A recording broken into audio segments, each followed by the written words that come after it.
This is the story of a 3-month voyage in a wooden rowboat through the Inside Passage from Skagway, Alaska to Sydney, British Columbia, about 1,250 miles or 2,000 kilometers.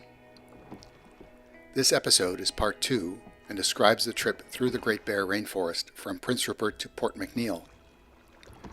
Preceding episodes include the prologue and part 1. The prologue explains the route through the Inside Passage, the boat and gear, and getting to Bellingham, Washington to catch the Alaska State Ferry to Skagway. Part 1 describes the trip from Skagway to Prince Rupert, through the Alexander Archipelago and along the mainland of southeast Alaska. This will be followed by a third episode describing the trip through the Broughton Archipelago, Discovery Islands, Desolation Sound, and the Strait of Georgia along the southern coast of British Columbia. Most of southeast Alaska consists of federally managed lands with varying degrees of habitat protection, including wilderness areas in the Tongass National Forest that was established in the early 1900s, national parks such as Glacier Bay, established in 1925, and national monuments like Misty Fjords and Admiralty Island that were designated in 1978. In contrast, most of the forest in British Columbia are on provincial crown lands, and the Great Bear Rainforest was not officially recognized until recently. In 2016, an agreement was announced to permanently protect 85% of the old-growth forest from industrial logging within an area of roughly 12,000 square miles, or 32,000 square kilometers, that extends along the coast from Portland Canal in the north to the Discovery Islands in the south. To implement this plan, land use zones were created to enact various degrees of forest protection. Today, approximately 7,400 square miles, or 61% of the Great Bear Rainforest, has been designated as protected by a patchwork of over 138 different conservancies and management units, with many more proposed. Waterbird traversed the British Columbia coast from north to south via Chatham Sound, Petrel Channel, Principe Channel, Squally Channel, Camano Sound, Laredo Channel, Laredo Sound, Higgins Passage, Millbank Sound, Seaforth Channel, Llama Passage, Cultus Sound, Spitfire Channel, Kildit Sound, Nalau Passage, Edward Channel, Hakai Passage, Fitz Sound, Queen Charlotte Sound, and finally Queen Charlotte Strait. After a much-needed rest day in Prince Rupert, I loaded Waterbird at daybreak on June 25th and departed in thick fog that limited visibility to only a few hundred feet. I had to stop several times close to shore because I heard boat traffic closing in on Waterbird, but I couldn't tell the distance or direction. A massive cruise ship emerged out of the fog, causing momentary panic before I realized that it was moored to a dock. For miles before reaching the Fairview terminal, I could hear the cacophony of containers being loaded onto a ship. At the Port Edward coal loading facility, the fog finally lifted, and I rode between Kitson Island to the east and the Holland Rock Lighthouse to the west. Crossing the yawning mouth of the Skeena River, Waterbird was set to the west by a strong current until reaching the entrance to Chismore Channel at Porcher Island. I made a camp at the south end of McMicking Island, and it was so calm that humpback whales could be heard feeding in faraway Chatham Sound.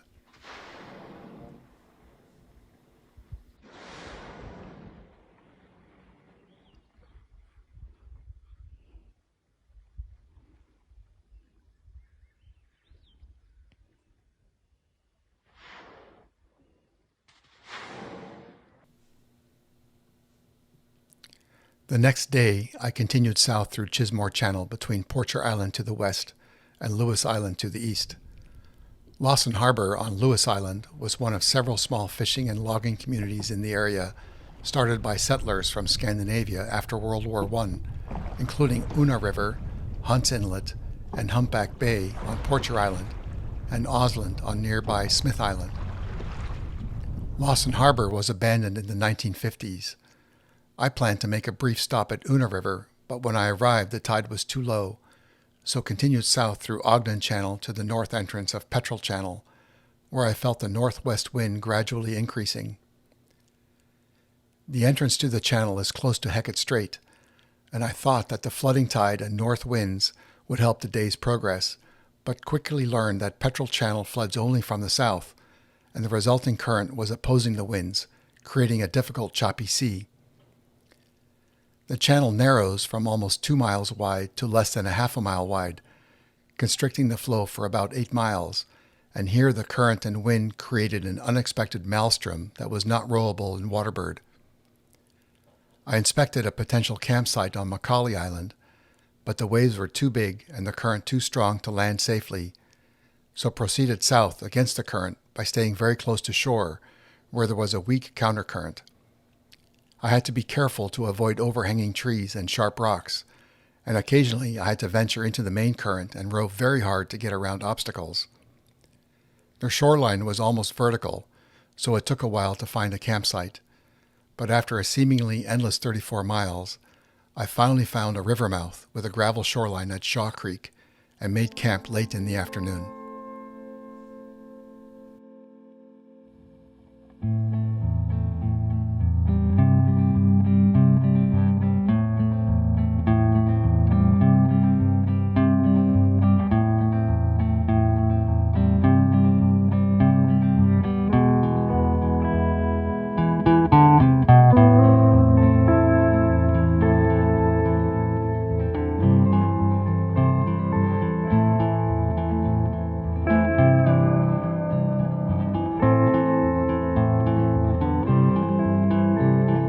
On June 27th, gale force winds were forecasted for the late afternoon and the next 2 days, so I packed up at 5 a.m.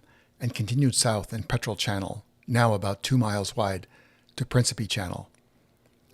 The ebbing tide caused a lumpy crossing of Anger Inlet, and the north wind started again once I got to Principe Channel, but by hugging the shore of Anger Island, I made it to the Ralston Islands and found a safe place for Waterbird and a level campsite in the trees.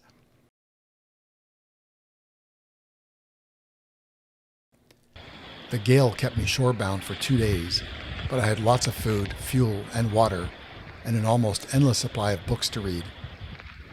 The weather finally calmed during the afternoon of June 29th, and I saw several tugboats with huge log booms going by in Principe Channel.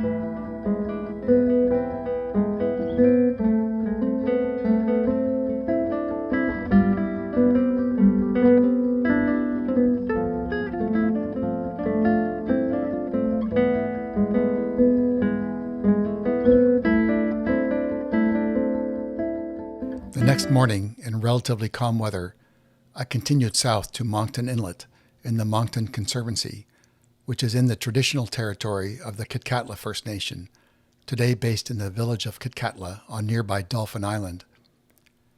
The shoreline of Principe Channel is mostly vertical rock, and there are only a few isolated places like this that have provided a safe haven for small boat travelers for millennia.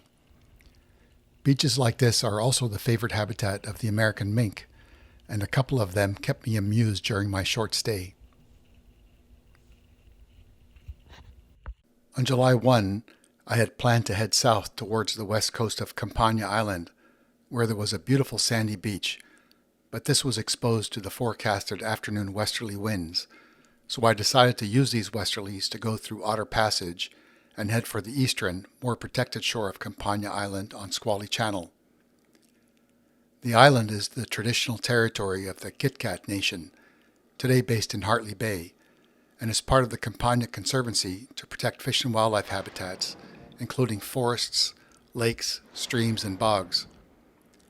I found a campsite near a stream flowing from a gap through the mountains, where I could hear the westerly winds roaring through the trees overhead, while to the east, whales were feeding in Squally Channel.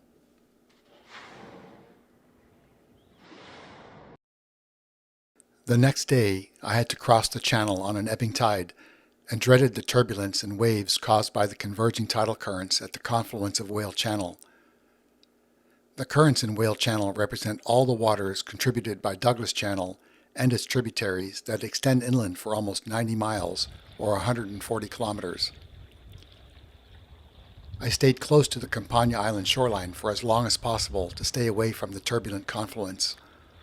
My anxiety was not entirely unfounded, since it was a very rough crossing, but I reached the eastern shore of Camano Sound before the afternoon winds began, and that was the goal. As the wind speed increased, I hugged the shore and tried to make the Sagar Islands at the entrance to Surf Inlet, and landed Waterbird just as the waves were starting to break. The Sagar Islands are part of the Chapel Cornwall Conservancy that is in the traditional territory of the Kitkatla First Nation. My campsite was in the lee of the island and nicely protected from the wind and waves.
The wind shifted overnight from the west to the northwest, and were still blowing in the morning, and that is usually a bad sign, since they would probably continue increasing for the rest of the day. But I packed up at 4 a.m. and departed Sagar Island, hoping to use the tailwind for extra boat speed. However, the ebbing tide from Surf Inlet opposed the winds and created a very rough crossing that felt like riding a mechanical bull, but amazingly, aside from some sea spray, Waterbird rode through it without taking on any seawater. Once I turned and could put the wind squarely on the stern, now blowing at 20 to 25 knots, Waterbird sped south through Laredo Channel, sometimes exceeding 6 miles or 10 kilometers per hour. The biggest challenge was to keep Waterbird from broaching, so I piled more weight into the stern, and that helped to stabilize the yawing. I made for Monk Bay on the northern shore of Laredo Sound, which is part of the Kitasoo Spirit Bear Conservancy, one of the largest conservation areas in the Great Bear Rainforest, that was created to protect a subspecies of black bear that sometimes has white fur. These bears are culturally significant to the Kitasoo First Nation, who live mostly in the nearby village of Klemtu. The Kitasoo Spirit Bear Conservancy extends south to the northern part of Price Island on the eastern shore of Laredo Sound. On July 4th, I rode across Laredo Sound and made a camp in the trees on Price Island. Price Island is separated from Swindle Island to the north by Higgins Passage that connects Laredo Sound with Millbank Sound and has been used for millennia by the Kitasoo people. While rowing through the islands on the approach to my campsite, I saw several prehistoric fish traps and beaches with ancient canoe drags, where the large rocks had been piled to one side to allow cedar canoes to be landed without damage. Today, this wild landscape seems to be inhabited only by animals, and not a day went by without whales, bears, and unknown beasts that woke me in the middle of the night with their snorting, thumping, breaking sticks in the forest, and rolling cobbles on the beach.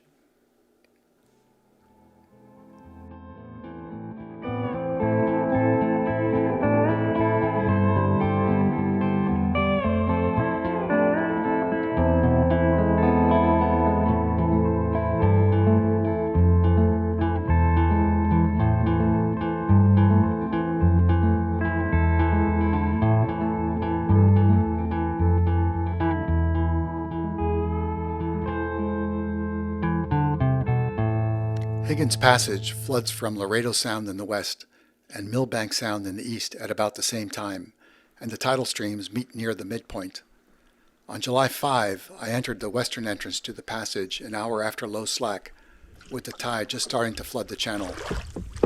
I tried to time the transit so that I would have enough water depth to safely cross the bar that dries completely at low tides. When I arrived at the bar, there was about 1 foot of water over the shallowest part of the boulder-strewn shallows. However, occasional boulders with sharp edges rose from the bottom and kept me vigilant.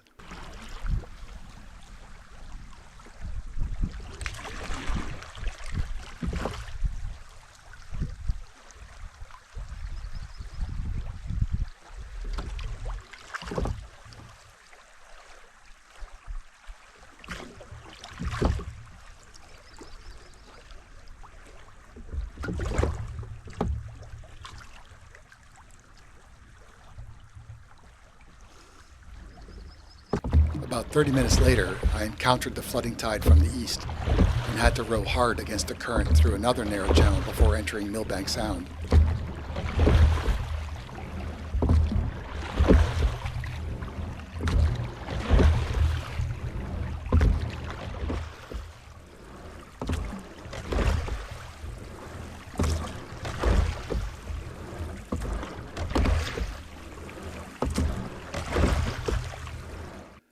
I then crossed Finlayson Channel and made a camp on beautiful Dallas Island, just as the afternoon wind started to blow from the south.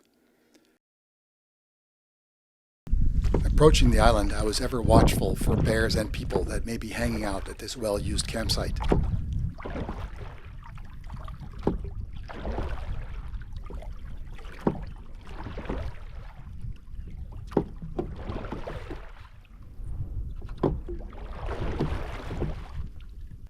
Several logs on the beach presented a potential danger with the rising tide, so I had to attach lines to keep them from drifting into Waterbird that night.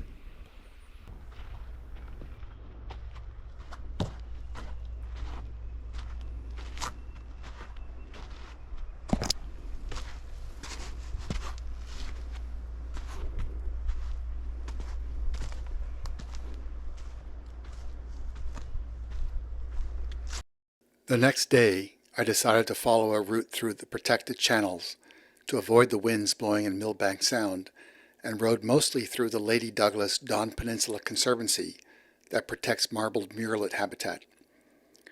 I first rode around the north shore of Lady Douglas Island and then across Matheson Channel and the western shore of the Dawn Peninsula to Reed Passage and the site of Oliver Cove Marine Provincial Park. Here the winds were blowing against me, and I took a break by lying back in Waterbird. I then heard an outboard start up and looked over to see an inflatable leaving 2 motor yachts rafted up in Oliver Cove and coming towards Waterbird. I soon met Renee and Doug, who were from Powell River. It was then that I realized that these were the first humans I had seen since leaving Prince Rupert, 12 days before. I continued south to Seaforth Channel and turned east, and went to Hose Point to camp, where I was treated to a magnificent sunset after a long but beautiful day on the water. The southern shore of Seaforth Channel is part of the Outer Central Coast Islands Conservancy, established to protect sea otter habitat, and has significant cultural value to the Haltsuk Nation, now based in Bella Bella, which was only 8 miles away. At dawn on July 7th, I continued rowing east through Seaforth Channel and across Raymond Passage to Dryad Point.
Dryad Point is on the northeast end of Campbell Island and is the site of a historic lighthouse marking the entrance to Llama Passage, the main route of the Inside Passage. Here I noticed a significant increase in boat traffic that would continue increasing as I proceeded south. Also noticeable was a dramatic improvement in the weather. Although the winds continued to blow relentlessly, it was sunny and warmer. I treated myself to a short stay in the Shearwater Lodge and was rewarded with a place to haul out Waterbird for a good cleaning and hull inspection, hot showers, a laundry, and an endless supply of salads and cheeseburgers. The lodge was also my second major resupply and had received and stored the food boxes that I mailed months before. Feeling mostly rested and with Waterbird clean once again, I left Bella Bella on July 9th for Cultus Sound. It was very foggy for the first 10 miles through Llama Passage, and I followed a course plotted through a labyrinth of islands off the west coast of Hunter Island. This part of Hunter Island is in the traditional territory of the Haltsuk Nation, and today is part of the Hakai Conservancy, the largest provincial marine protected area on the British Columbia coast. I eventually landed Waterbird on a sandy beach in Kayak Cove, on the south shore of Cultus Sound near Superstition Point. The point is on Queen Sound, part of Queen Charlotte Sound, where landing Waterbird was difficult in the surging ocean swells of this exposed coast, and there were lots of big rocks. The cove is a popular anchorage for cruising yachts, and this was the first campsite since I started the trip almost 2 months ago, where I encountered other people. When I arrived, there were many yachts rafted up in the small cove, but all of them left that afternoon except for one. That evening I was very fortunate to meet June, Brad, and their dog Taz, and had a wonderful meal and conversations aboard their boat while watching the sunset. The next morning I was rowing Waterbird by 6 a.m. to round Superstition Point while bathed in the warmth of a beautiful sunrise. Rowing through the islands of the Hakai Conservancy was an ethereal experience in the early morning light.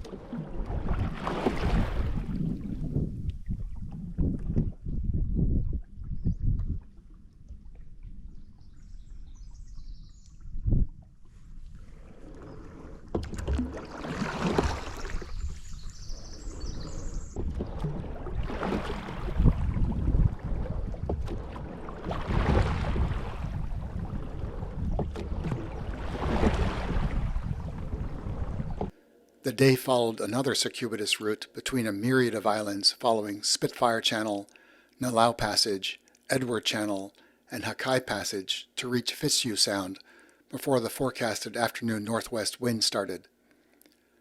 Fitzhugh Sound is wide open to Queen Charlotte Sound and the Pacific swells and is notorious for rough seas. The crossing from Hakai Passage to the eastern shore of Fitzhugh was a maelstrom of intersecting winds and currents, and if my feet had not been strapped to the boat, I would certainly have been bucked into the ocean.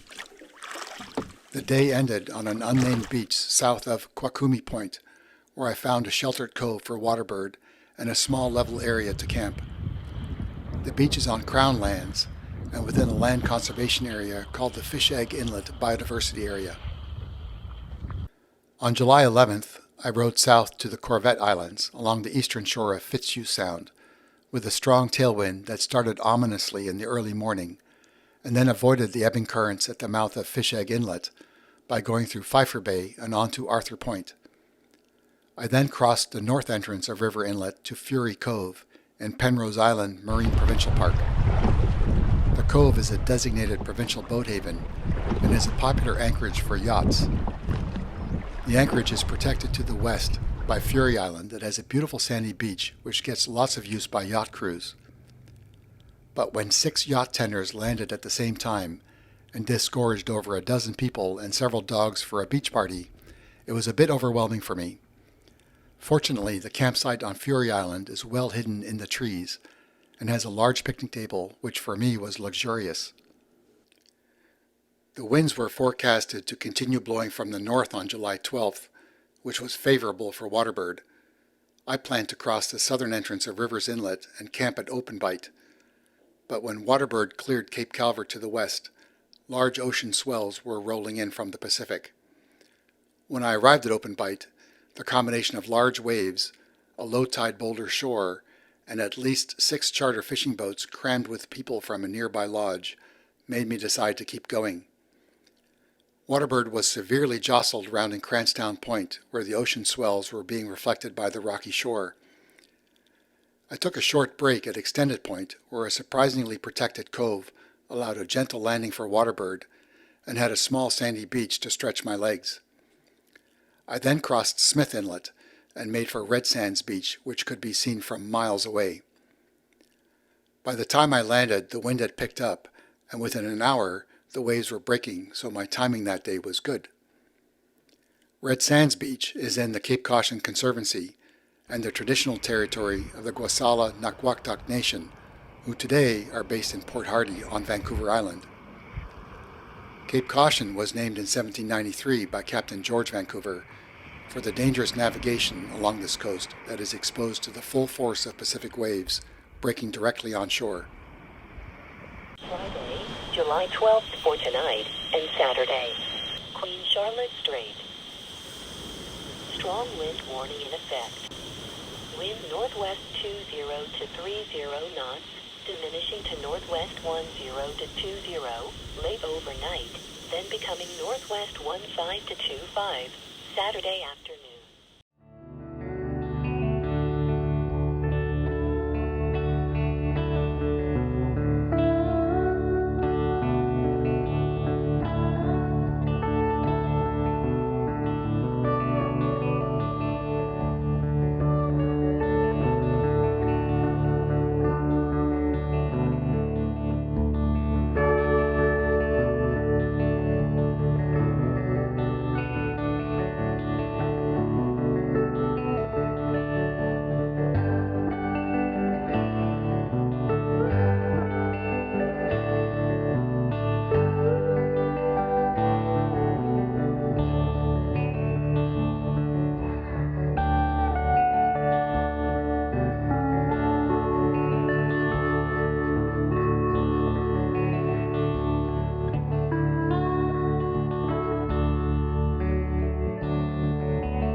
I was hoping the northwest winds would calm overnight, but in the morning it was still blowing strongly and forecasted to increase later in the afternoon, so I decided to leave at 6 a.m., thinking that if I tired of bashing into the headwind, I could always turn around and go downwind back to Red Sands Beach. The first 2 miles were straight into the wind and swells and a lot of work, and then there was a slight turn, so that the next 2 miles were miserable, with Waterbird rolling severely in the wave troughs. Then another slight turn, and the last 3 miles before reaching the Cape was a downwind run going with the swells. I had to stay far offshore at the Cape because of sand shoals that caused the waves to dangerously transform from long wavelength rollers to steep short wavelength waves with crests that tended to collapse. When I arrived at the Cape, I felt very lucky that the waves were not breaking, but shortly afterwards, the winds increased, and within minutes the waves were peaking, and many were breaking around Waterbird. A wave crashed directly into the boat, and I had to stop rowing and bail water as a BC ferry passed by in the far distance. These waves were dangerous, and I could feel trouble brewing since the winds were forecasted to increase to 25 knots. My brain was racing through the various remaining options. The nearest place to land and camp was Burnett Bay, but the beach was very exposed, and landing there without damaging Waterbird was unlikely. I was still going downwind, but getting set into the bay by the wind and current, so to get out of the bay and clear the southern headland, I had to row forcefully for half an hour at an angle to the wind without letting Waterbird broach, which would be disastrous in those waves. It was exhausting, but stopping was never an option. Beyond the southern headland, called Bucklew Point, there is a virtual wall, a hard no-go zone called Slingsby Inlet. The channel is one of only 2 entrances to a vast network of fjords stretching far into the coast mountains, and the resulting tidal current creates dangerous conditions far out to sea, especially when the ebbing current flows into the wind, which it was. So I could not go beyond Buccleuch Point. My last option was to try a tiny cove on the north side of the point that supposedly had a beach for landing, but I was very dubious it would work since the cove was open to the northwest wind. Once I committed to entering the cove, there would be no turning back in those conditions. Was the cove a safe haven or a trap? I steered Waterbird between massive reefs awash in breakers to the cove entrance, and much to my disbelief, the beach looked relatively calm. I ran Waterbird onto the beach, jumped out, stripped out of my dry suit, held my arms out wide, and shouted aloud to the universe, "Thank you."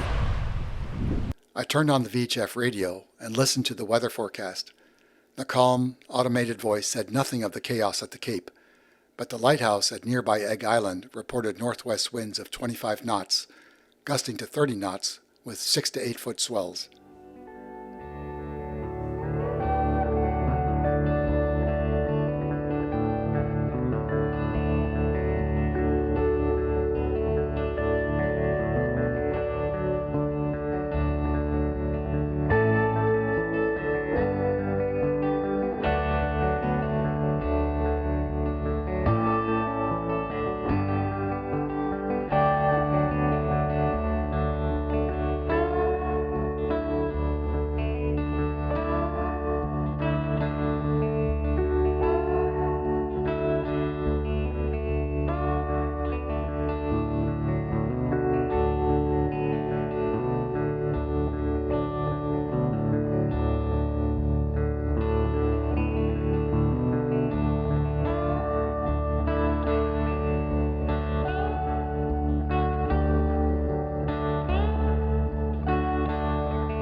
The only safe time to cross the entrance to Slingsby Inlet is at the slack before the flood tide, which was in the early morning. On July 14th, I reluctantly left the safety of Buccleuch Point and re-entered the chaos of Queen Charlotte Sound to cross Slingsby Inlet and continue through the Fox Islands along the north shore of Queen Charlotte Strait to Shelter Bay.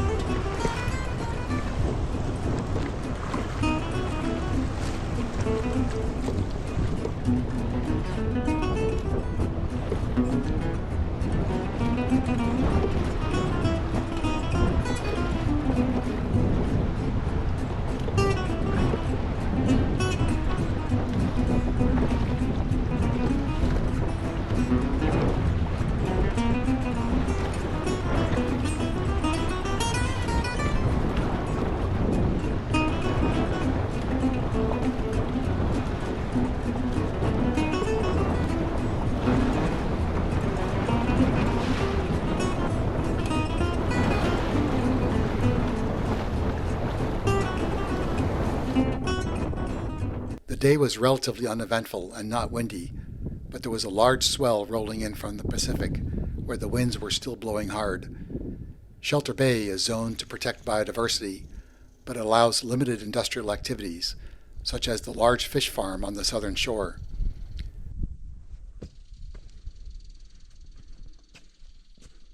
The campsite was on the north shore, on a well-protected sandy beach, albeit with a cougar, as if Cape Caution and Slingsby Inlet were not stressful enough.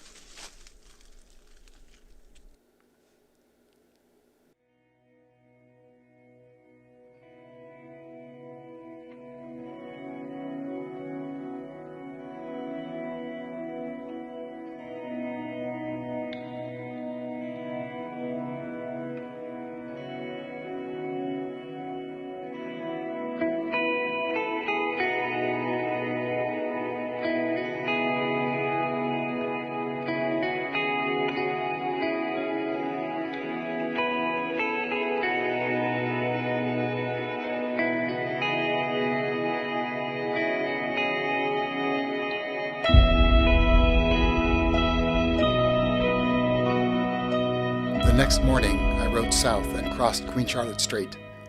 For the first few miles, Waterbird was broadside to the ocean swells that were still rolling in from the Pacific. and I sought calmer water by staying east of the islands in God's Pocket Marine Provincial Park, and Waterbird was soon in relatively calm seas with a light tailwind, and the rowing couldn't be better. I decided to pass by Port Hardy and ducked into Beaver Harbor to camp on Cattle Island. On July 16th, I departed in dense fog for Port McNeill and hugged the shoreline of Vancouver Island, passing the historic village of Fort Rupert and an airport without actually seeing these places through the fog. I stopped at Singletree Point, the site of an ancient Kwakiutl First Nation village called Sukwash, and then proceeded on to Lady Ellen Point, passing a gravel quarry and entering Broughton Strait through Cormorant Channel, which led to Ledge Point, where I made the sharp turn into Port McNeill. The town is perfectly laid out with a boat ramp to haul out Waterbird and a hotel and restaurant across the street. The town felt so calm and warm, and that night, for the first time in weeks, I didn't have to worry about Waterbird, so fell into a deep, uninterrupted 10-hour sleep. That concludes Part 2, describing the second leg of Waterbird's Inside Passage, covering 358 miles, or 573 kilometers in 19 rowing days, plus 3 weather days and 1 town day. The trip total so far was 883 miles in 46 rowing days, and 63 days total since leaving Skagway. The last episode is in progress, with Part 3 describing the route from Port McNeill to Sydney, British Columbia, including the labyrinth of islands and passages in the Broughton Archipelago and the Discovery Islands, Desolation Sound, and the Strait of Georgia. Thank you for watching, and please subscribe or check back on this channel for the last episode coming soon.